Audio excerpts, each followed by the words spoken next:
ahorita mientras estés donando, es el Me ibas a tema. mostrar algo de acá. No, pues básicamente la maquinita tiene dos maneras de accesar, ¿sí? ¿Cuáles son? Esta tapita de acá se quita, ahorita te muestro, este tornillo de acá, este de acá, tenía otro acá, pero pues solo habían dos. No sé si le la anterior. Y la otra es esta tapita de acá. Es la misma, pero la que queda, que era la más grande. Sí.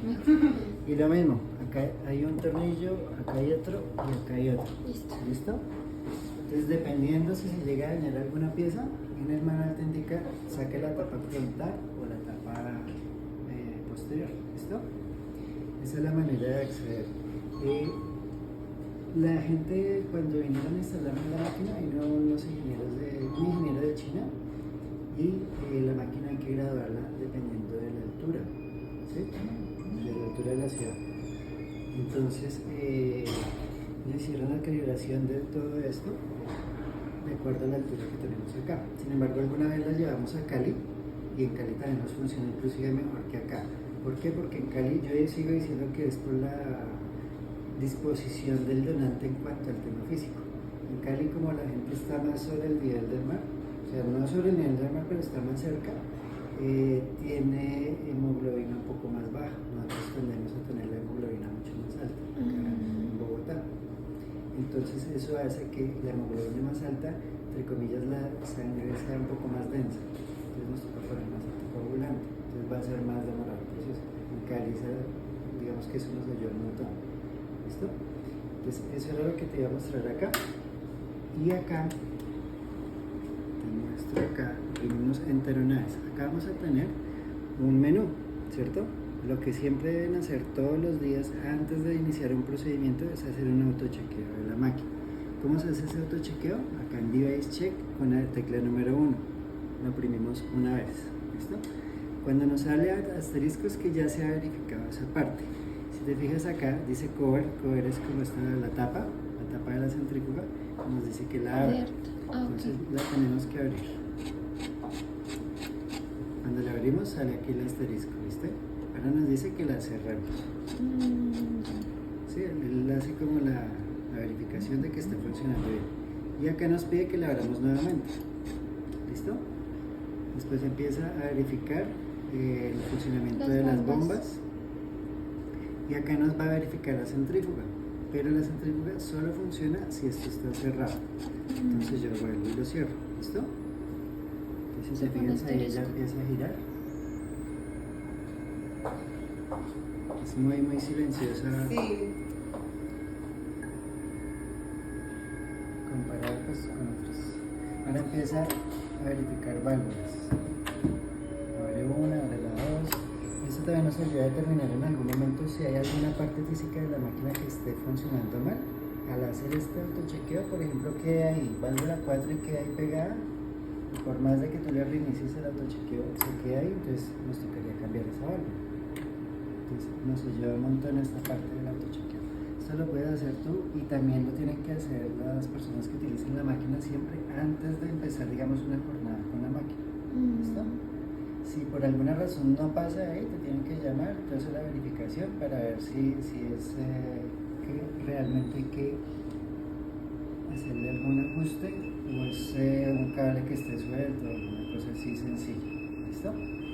En esta parte tenemos todo este menú, ¿listo? El 0 es cuando yo ya voy a hacer la colecta. Entonces el 0 lo que me va a permitir a mí es hacer la instalación del kit. Y la misma máquina me va a ir diciendo, ya se instaló la centrífuga, ya instalé el line sensor. Digamos que va a tener, digamos, una serie de pasos que nos va a ir indicando la pantalla para ir confirmando que efectivamente yo estoy instalando el kit correctamente. ¿Listo? Vamos a llegar al device check, que fue el que hicimos ahorita, es como el autochequeo. Esta parte de la donación, los parámetros del donante, nos sirve para hacer simulaciones o para colocar los datos reales de una persona y saber si es viable o no es viable para la donación. Ahorita vinieron, hicimos una simulación para una persona que no nos da para esta máquina. ¿Por qué? Porque tienen las plaquetas bajitas, podrían obtener un cubo, pero digamos que pues efectivamente esta máquina es, los kits valen muchísimo más que estos. Entonces, como solo voy a obtener un cup, nos sirve perfectamente este. ¿Listo? Pero habría que mirar las otras características. Exacto, entonces, por eso fue que vinimos a hacer aquí la simulación. Ah, ya. Entonces, ¿qué dijeron? Esta persona es una mujer. Entonces, lo primero es identificar el sexo. 01 es para hombre y 02 para mujer, ¿listo? Y con esta flechita hacia abajo voy pasando, digamos, de ítem a ítem. Dijeron que ella medía creo que 1,45, 1,48, bueno, ahorita lo confirmamos bien. Que pesaba 70, entonces 0,70 kilos, ¿sí?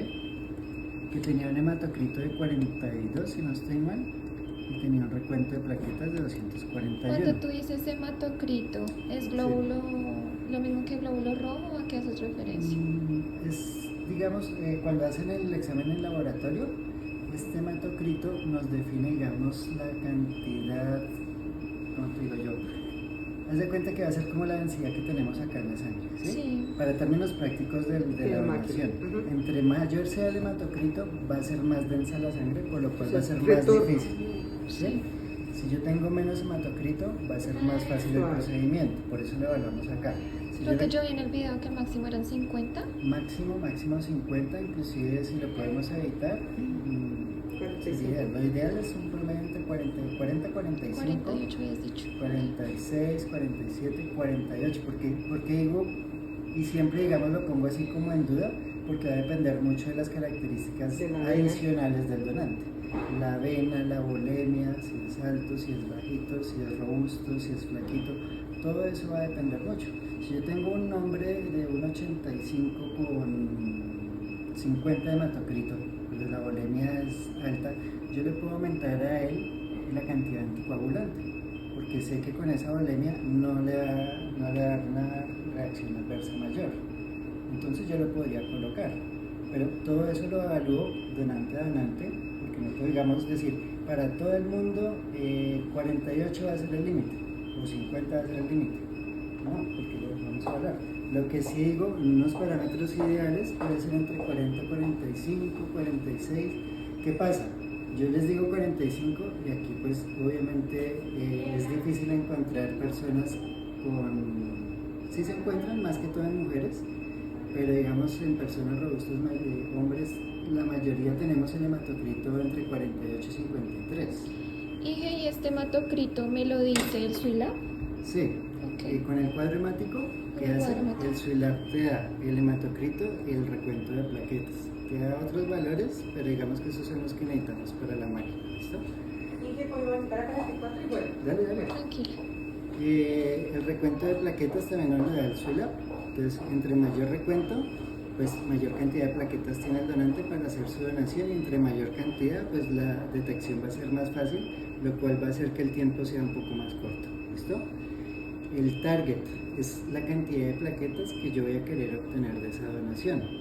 Aquí estamos hablando de un CUP, pero un CUP, en los términos, digamos, del manual de componentes sanguíneos, un CUP debe tener al menos 3.1 elevado a la 11 plaquetas, ¿sí? Aquí como lo tenemos elevado a la 9, son 300, ¿listo? Si queremos 2 CUPs, entonces le vamos a poner 600, ¿listo? Un CUP 300, 2 o 600. Acá le colocamos, siempre lo dejo igual, lo ideal es no modificarlo. Empezar con una relación 1:11, ¿listo? De volumen anticoagulante. Lo que hablábamos ahorita del volumen plaquetario, que lo compensa con plasma en 250. ¿Para qué? Para que entre más volumen yo tenga, pues al momento de hacer la separación pueda hacer más eficientemente la compensación con la solución aditiva. ¿Listo? Si yo sigo bajando, ya estos parámetros son automáticos. La máquina me calcula que para hacer 2 CUPs me demoro 12 ciclos. Si yo sé que un ciclo dura más o menos 12 minutos, multiplico, entonces va a ser pues bastante tiempo, no va a ser Esa viable. parte no te la entendí. Entonces, si yo con esta persona quisiera obtener 2 CUPs de plaqueta, Son acá es lo que estoy 600. evaluando, si es viable o no es viable hacer el procedimiento. Entonces, yo para 2 CUPs necesito acá 600, ¿listo? Y cuando yo le di este último parámetro, la máquina automáticamente me va a calcular la cantidad de ciclos que voy a durar en el procedimiento. Yo sé que en promedio cada ciclo dura 12 minutos. Puede ser un poquito más, puede ser un poquito menos, pero más o menos es eso. Entonces yo multiplico ese 12 por 12 por 12, me va a dar la cantidad en minutos de lo que duraría el procedimiento. ahora sí. Más de 2 horas, como 2 horas y media casi, más o menos. Sí. Sí, 2 horas y 24 minutos, más o menos. Pero acá hay otro tema, el estimado postdonación. ¿Te acuerdas de lo que hablamos ahorita de la cantidad de plaquetas que le debe quedar al donante? Que no debe quedar inferior a 100.000. Entonces acá quedaría evidentemente menos de 100.000. Y lo que yo sugiero es que tampoco queden 100.000 al ras, sino que más o menos en 120. Entonces, por esa razón, este donante no es viable para obtenerle 2. Ahora vamos a evaluar si nos puede donar O al sea, menos estos 1. que están en verde y blanco son los que yo ingreso y esta es como la respuesta de la máquina frente a esos Tú parámetros. ingresas los parámetros del Hasta punto el 1 8. hasta el 8. Y este ya es el punto número 9, es el volumen sanguíneo calculado que va a procesar en total. Pues para hacer todo esto se tendrían que procesar en total 3.653 mililitros, ¿sí? En sangre. Y el volumen total de la donación completa vendría siendo 5.454. Ya sabemos que no es viable, entonces le va a poner que sea solamente un CUP. A ver cuánto duraría. Para un CUP, entonces sí duraría 6 ciclos. 6 ciclos viene siendo 1 hora y 12 minutos. Y está más de 160, Y está más de 100. más de 120, que es lo que yo digo. Entonces, 120. para un CUP sí serían viables estos números que yo veo acá. Digamos que lo que me pide la máquina, que tengo que evaluar después, el donante, que tenga buena vena, que tenga disposición de tiempo, que se haya alimentado bien antes de la donación. Es 1 de 10. Todo eso.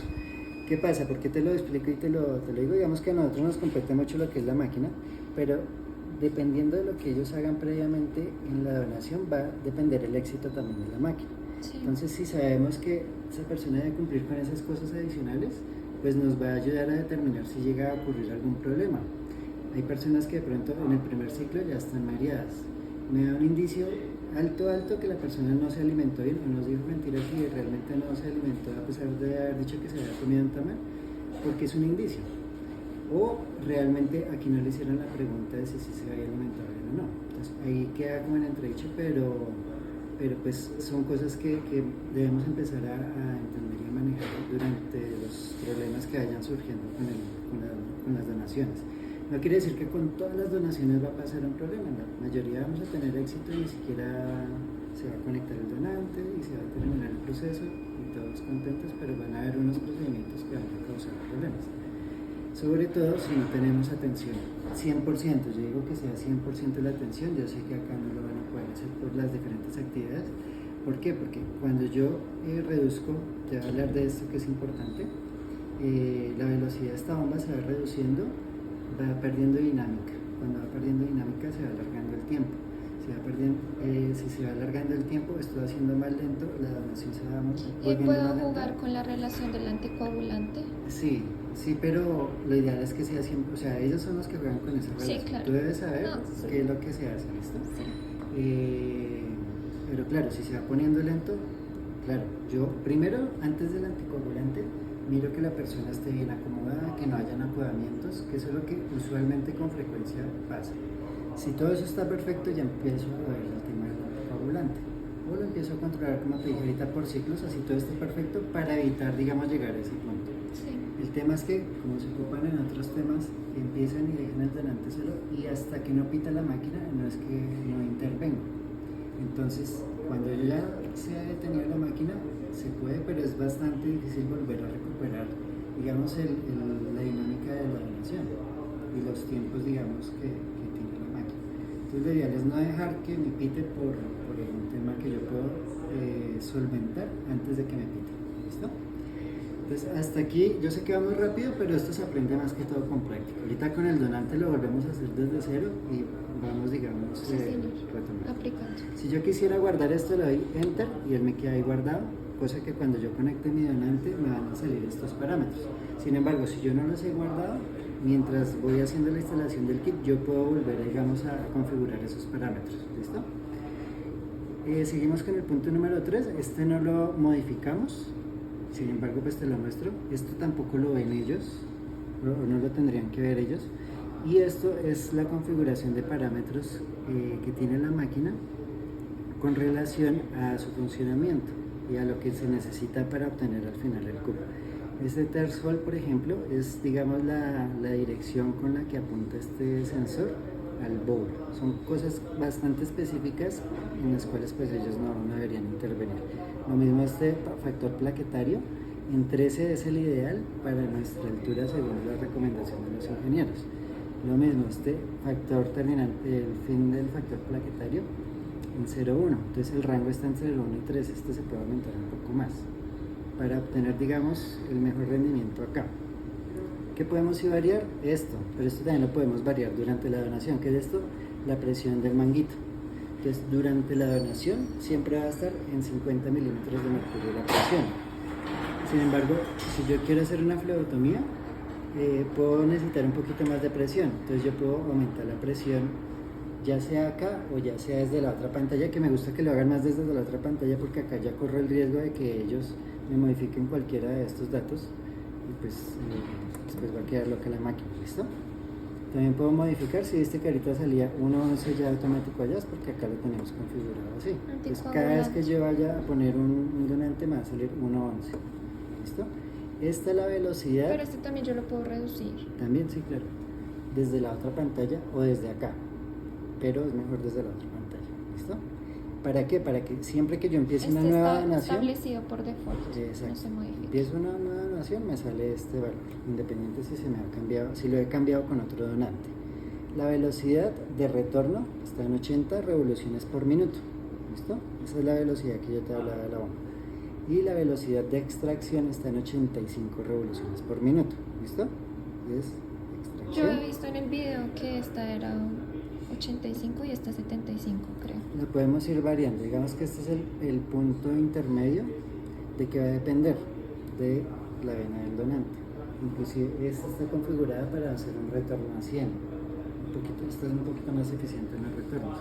Yo acá también le puedo poner 100, pero es que si nos ponemos a evaluar, la mayoría de personas no tienen muy buena vena. Si le pongo 100 va a ser muy rápido el retorno y voy a atender a que se haga extravasación de la vena por un retorno rápido. Yo prefiero hacerlo un poquito más lento para asegurarme de que no voy a causarle daño al paciente y pues no voy a dañar la donación. Sí. Lo mismo acá, puede ser, acá está en 85, pero eso se puede aumentar a 100. Entonces la donación va a ser más rápida, pero corro el riesgo de que se me colapse la vena más rápidamente, Sí. a no ser de que sea una persona que tenga una muy buena vena, ¿sí? Entonces, estos valores son los que, con los que empezamos y yo les sugiero a ellas, como ellos no tienen ¿cómo te digo yo? Una frecuencia de uso en estas máquinas diario, digamos que la experiencia no la hacen todos los días, entonces yo prefiero que me dejen esos valores porque después ellos no se acuerdan que si subí que si bajé que cómo era, entonces si tuvieran todo eso, ellos mismos tendrían la habilidad de modificar esto a su gusto y lo pueden hacer, pero pues si no pueden estar en el procedimiento durante un ciclo parándole bolas al tema, pues mucho menos le van a poder parar bolas a ver si suben o bajan la velocidad. ¿Listo? El threshold ya lo habíamos hablado, la cantidad de ciclos. Esto pone la última configuración que se hizo, se va guardando acá, cantidad de ciclos. ¿Por qué? Porque esta se determina ya por los parámetros que ingresamos de cada donante. Aquí yo le podría configurar, si yo quisiera colectar plasma adicional de las plaquetas, acá le podría colocar la cantidad de plasma que yo quiero colectar. Entonces 200 mililitros, por ejemplo. Entonces, adicional, no le voy a hacer el retorno del plasma al donante, sino también voy a colectar 200 mililitros de plasma. ¿Listo? Acá lo damos en 0,5 y 0,5 porque digamos es lo que queda en la bolsita. ¿Listo? Si quieres, es urgente, dale. Dale mientras